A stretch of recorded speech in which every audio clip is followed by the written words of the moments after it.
Hello, Monday, the 2nd of September, and here we are to look at some astrology. And I had a question, an email question from Sally, a really good question, actually. So I thought, yes, I'm going to devote this one to answering it because it is a question that a few people ask through the years. It's been asked more than once. And it's to do with the time, where the sun was at the moment of your birth.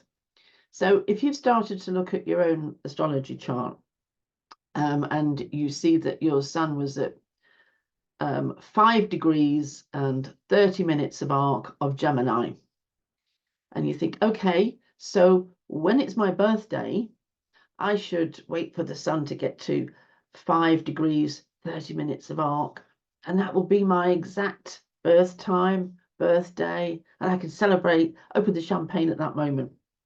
Big disappointment because the sun will get to 5 degrees, 30 minutes of arc the day before, the day after, at a different hour. How can this be? Says Sally.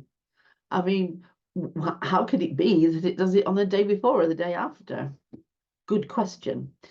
And it's all to do with the fact that the length of a year is not exactly 365 days. In fact, a year is 365 and a quarter days long. Why? I don't know. That's the way it is. So this quarter day is the one that causes the problem, because as the years go by, the quarter day causes your birth date and time to separate from the sun being at 5 degrees, 30 minutes of arc. And in actual fact, what we do to correct the fact that loads of things would go all over the place in time-wise, what we do is every 4 years or so, we have a leap year. And that puts an extra day into the year and corrects the situation where we've got a quarter added to a quarter added to a quarter. Now we're nearly a day out. So we put this leap year in. And in actual fact, I have known in my lifetime, we've also corrected time by adding a second. At some point, I remember that being added. And it's all to do with that. Now, I'm actually going to show you this on the animation. I'll share and I'll show it to you so you can follow it. Okay, so what I've got here, this is today. Okay, so I'm just going to move something like that. There we go. So this is today, and the sun is at 10 degrees, 40 minutes of Virgo. Okay. And the year over here is, well, 2024, 2nd of September 2024. Now, I can move this chart forward 1 year. Okay, so let me do that. Okay, and it's going to be exactly the same time, I suspect. Make me a little, well, let's say anyway. So let's move forward a year. There we go. Yes, it is. So instead of being 10 degrees and 40 minutes, it's now 10 degrees and 26 minutes. Let's go forward another year. Instead of being 10 degrees and 40 minutes, it's now 10 degrees and 12 minutes. Okay, let's go forward another year. Now we're in 27. Now it's at 9 degrees and 58 minutes. Now, this is still for the same time and the same date. See the discrepancy over 3 years? Now, because of this leap year, this should correct now. So let's go to 28. Let's go forward. And there you have it. So it's 10 degrees and not 40 minutes, but 42 minutes. All right, close enough. But you can see how it happens now. So there we go. That's sort of interesting. So if you want, let's just stop the share for a minute. So if you want to actually celebrate your birthday in the time of your birth and the date of your birth, you're welcome. But remember, that is just a calendar moment. Now, if you wanted to celebrate it by celebrating the exact degree and minute that the sun was in position, and so 5 degrees, 30 minutes of arc, then what you've got to do is you've got to look for that in that year, the year that you want to celebrate it in. And it will be at a different time. But in terms of the cosmos, the solar system, the clockwork of the planets, the Earth to the sun, that is more physically your actual birth 1 year later than the calendar, because of the weakness of the calendar, because 365 days and a quarter. Okay, there's a thought. That's it. Right, now, having said that, we'll just have a quick look again at the chart for today. And I think we already spoke about a lot of this, so we're just sort of checking that it happened the way it should. Not really. Here we go. And there's the share, right. So I'll need to go back to where we are. There we go. So I'm talking to you as the sun is at 10 degrees 42 minutes. It's moved on those 2 minutes of arc since I've been talking. Okay, the moon is at 6 degrees of Virgo, 29 minutes of arc. And so in 4 degrees, and that will be tomorrow, it's Tuesday. Is it? No, wait a minute. I remember this. It's depending where you are, because it's the time difference. So for us it's tomorrow, but if you're in the States, it's today. There you go. So anyway, that then we'll have the actual new moon.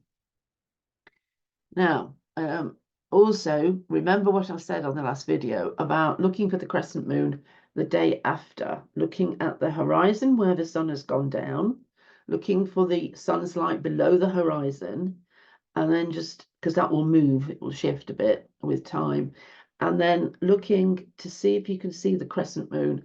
That is the most superior time, according to the Egyptians. Their thinking was that when the sun and moon were together, it was neither one nor the other. It's like the mother and the baby in the womb. When the moon has gained enough space between itself and the sun, then it is like the baby that has gone down the birth canal, been born, cut the umbilical cord, now it's separate. And they would look for that because that was the actual, as far as they were concerned, new moon. And they would start counting their month from then, not when they were exactly conjunct. And don't think that that's because they didn't know when they were conjunct. Oh, they knew. Their astronomy was so superior. There are things that they did with astronomy that we can't even begin to imagine how they did it. These days, we can't do it. So no, they were very, very superior astronomers. There we go. So yes, just looking at that. And what else have we got here? So I'm just looking to see where. All right, I was just interested in this. Here we go. There's Pluto. Look at this. So we have Pluto has moved back, and is now at 29:59 of Capricorn. So that has just happened. The move out of Aquarius. What does this mean, hey? Well, it's this borderland between Capricorn and Aquarius, really. this liminal space, and it's called a liminal space because it's where two things either collide or meet, or and when they're pulling in opposite directions, or they've got two different meanings, whichever, then there is a liminal space because for a while nothing's in charge. So will Aquarius miss Pluto? Yes, I think so. For the time that Pluto has decided to return to Capricorn, we're going to hear some very old mantras. We're going to hear some old stuff about corporate banking and greed and people lining their pockets, politics, this kind of thing, World Economic Forum, and then property prices, and stuff affecting pensions, that kind of thing. So Pluto has just gone back to do something it forgot to do. It's gone back to correct something somehow. And I suppose what happened was it got into Aquarius, looked at the terrain, thought, yep, see what I've got to do here. It's all to do with technology. We're going to talk to aliens. And it's to do with communications, but high-tech communications, science, maths, new thinking, new paradigms, all this sort of thing. And then Pluto must have noticed something. So this is the cosmos's ability to keep life going, preserve life at all costs. Pluto is the lord of life and death, but most of all, Pluto is about regenerating things or generating things so that they become what they must become.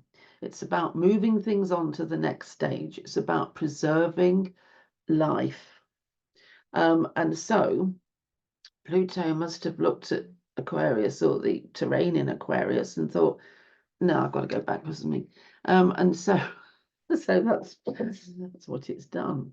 Now, you could say, yeah, but we could have predicted this 100 years ago. This is a regular clockwork thing. Yes, you're right. It could have done.